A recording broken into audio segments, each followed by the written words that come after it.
ආයුබෝවන් හැමෝටම. ඔයාලා කවදා හරි දැකලා තියෙනවද ලංකාවේ සිතියමේ හැඩයටම හැදුණු ස්වභාවික දියේල්ලක්? අද මම ඔයාලව අරන් යන්නේ ගොඩක් අය දන්නේ නැති ලංකාවේ තියෙන මරුම hidden gem එකකට. Welcome to my new vlog guys. අද මම ඉන්නේ බම්බරකන්ද පැත්තේ. හැමෝම බම්බරකන්ද දියැල්ල බලන්න ගියාට මට ඒක උඩට නැගලා මේ රහස් දියැල්ල බලන්න එන්නේ හරිම අඩුවෙන්.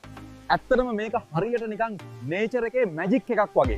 මේ පාර ටිකක් ඇඩ්වෙන්චර් වුණාට වටපිටාව මාරම නිස්කලංකයි. කිසිම සද්දයක් නැහැ, කුරුල්ලන්ගේ සද්දේ විතරයි. අන්න බලන්න. දියැල්ල වැටෙන තැන හොඳට බැලුවොත් ඔයාලට පේනවා ඇති. ඒක හරියටම අපේ ලංකාවේ සිතියම වගේමයි නේද?